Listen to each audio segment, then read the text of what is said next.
Nah ini ada pertanyaan, sudah ada beberapa yang masuk, bisa kita diskusikan aja bareng-bareng. Yang pertama nih, bagaimana dari Justin, bagaimana pilar Diplomat Entrepreneur Network berjalan, dimulai dari kategori network bisnis sama how to connect satu sama lain. Nah jadi mungkin bisa dijelaskan sedikit soal Dan ini, Pak Sur atau Bu Antarina? Jadi sebetulnya itu kan wadah ya. Kalau kita bicarakan kita bentuk suatu wadah yang activity-nya itu sebetulnya di-create oleh antara mereka sendiri gitu. Nah, seberapa jauh mereka bisa mengkonek dirinya dengan yang lain. Jadi memang pada saat ini mungkin dari 1.300 member lah gitu ya, itu ada yang memang aktif. Artinya kalau secara aktif mereka bisa memanfaatkan wadah ini, tentu bisa berguna buat mereka. Banyak sekali yang sudah berkolaborasi untuk bikin project bareng ataupun pemasaran bareng dan sebagainya begitu. Nah, cuman memang mungkin ya namanya pengusaha kan pasti sibuk gitu ya. Dari 1.200 mungkin sebagian besar masih ya sibuk dengan bisnisnya sendiri gitu. Nah itu yang mungkin perlu ke depan Dan ini lebih aktif lagi untuk menjaring mereka-mereka yang mungkin masih belum aktif ya, belum berusaha aktif untuk melibatkan diri, bisa melibatkan diri lebih lagi gitu. Baik Pak, terima kasih Pak Sur. Lalu berikutnya, ini pertanyaan buat Mas Tio ini. Lucu. Bagaimana Tuku menghadapi gempuran kopi luar negeri yang makin merambah? Nggak mau jawab. Tidak relevan. Berikutnya, kira-kira next step untuk DSC di masa depan akan seperti apa? Ya, ini saya mungkin jawab dulu ya. Jadi ke depan kalau kita lihat ya seperti tadi yang disampaikan oleh dari Pak Ronald, dari program inisiator juga Edric, bahwa kita kan pinginnya juga program ini berkelanjutan. Jadi sukses yang berkelanjutan itu juga menjadi value dari kita sebetulnya. Jadi kita kepingin bahwa program yang kita inisiasi di awal ini tetap kita akan terus kembangkan. Jadi pengembangannya seperti apa? Ya pasti tiap tahun kita akan ada inovasi-inovasi kecil maupun besar yang kita akan coba injek ke dalam program kita. Poinnya satu, bahwa kita ingin berkontribusi untuk kewirausahaan di Indonesia. Ya, itu poin utama yang dari awal memang kita sudah canangkan. Nah, dengan menggandeng banyak pihak ya, salah satunya Apindo, kita ingin supaya komitmen kita ini seperti gayung bersambut gitu ya. Jadi semakin ke depan kita ingin semakin besar ekosistemnya, sehingga ya kalau bicara entrepreneurship ya Diplomat Sales Challenge lah wadah untuk kita berkolaborasi gitu. Baik, terima kasih. Buat Tarina? Saya mau tambahin sedikit harapan saya sih, karena generasi muda ini sekarang Gen Z, millennials ini menurut penelitian itu arahnya lebih ingin menjadi entrepreneur.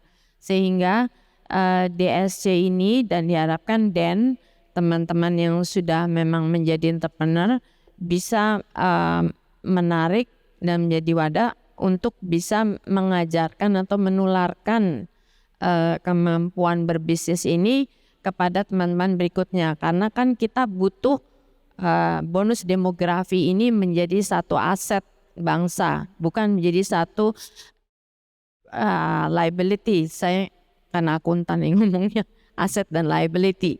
Jangan menjadi beban untuk pemerintah, karena semua lulusan nungguin dikasih kerjaan, tapi mereka harus punya inisiatif. Tapi inisiatifnya itu kalau saya melihatnya generasi baru ini, kita bukan generasi lama kok, kita juga generasi baru.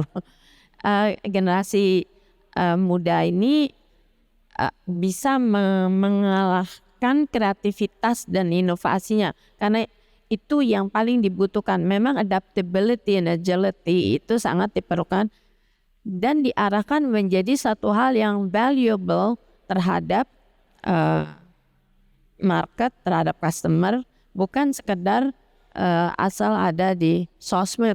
Itu aja tuh pikirannya, sosmed aja gitu. Tapi bagaimana memanfaatkan itu menjadi satu konsep bisnis dan dieksekusi. Ya makanya saya nggak pernah setuju Bu sama istilah main sosmed.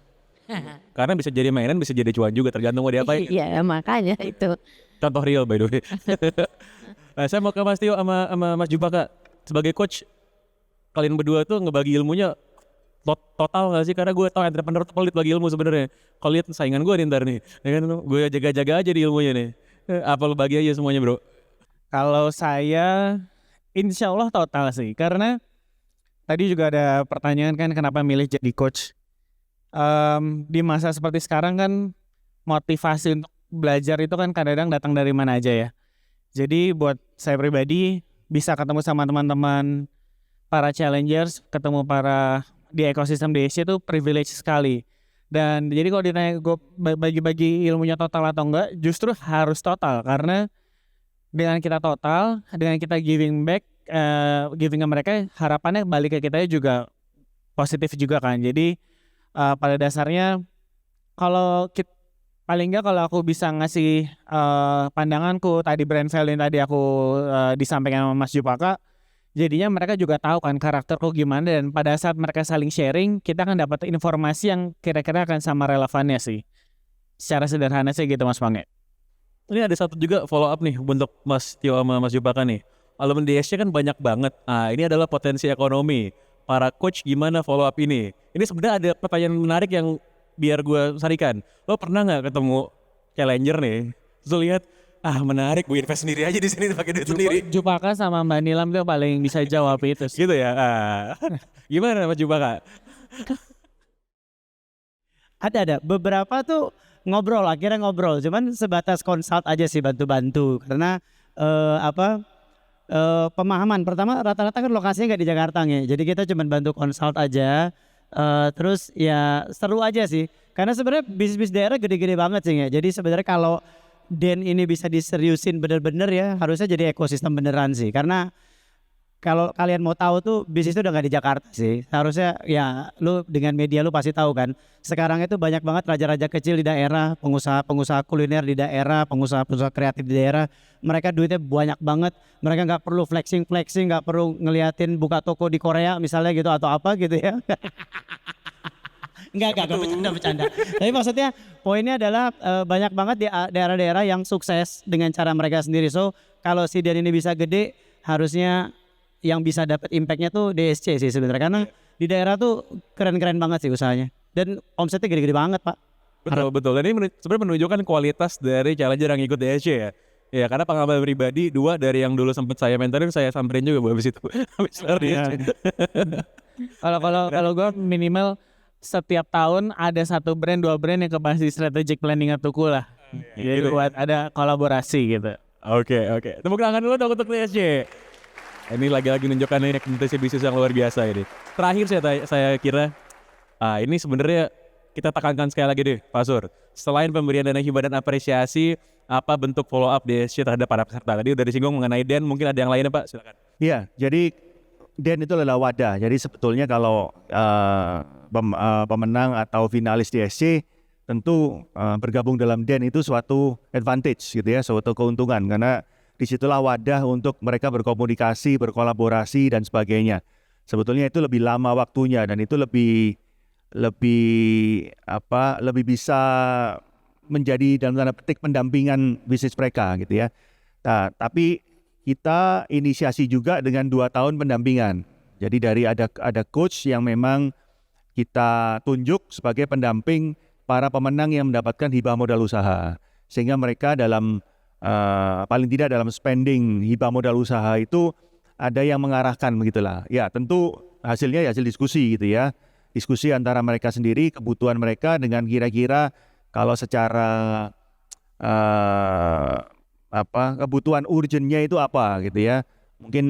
Mungkin kalau bicara, ini contoh aja lah, kalau dibilang masalah bisnisnya adalah di misalnya stok bahan baku misalnya, ya mereka tentu dengan hibah modal saya tidak diperlukan untuk beli kendaraan operasional gitu, kira-kira begitulah. Yang dibutuhkan adalah bagaimana meningkatkan stok level di mereka. Nah itu kadang-kadang untuk para pengusaha-pengusaha muda itu mungkin masih ada yang emosional gitulah ya.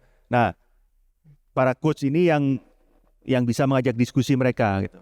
Nah itu pendampingan yang menurut saya itu sangat sangat berguna selain hibahnya sendiri gitu. Jadi ya itulah kira-kira tambahannya adalah satu ya dengan tambahan coach yang mendampingin pembimbingan selama 2 tahun.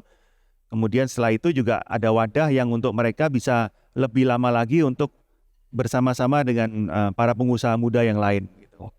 Baik, tepuk tangan sekali lagi untuk Pak Sur, Bu Antarina, Mas Tio dan juga Mas Jupaka.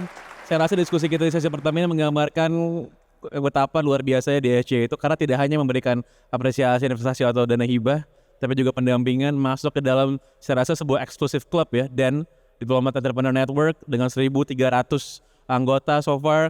Dan bagi teman-teman yang mengikuti DSC, ingat yang dicari itu 3P tadi, yaitu paham, piawai, dan persona. Oke, terima kasih Pak Sur, Bu Antarina, Mas Tio, dan juga Mas Jupaka. Silakan kembali ke tempat duduknya. Makasih.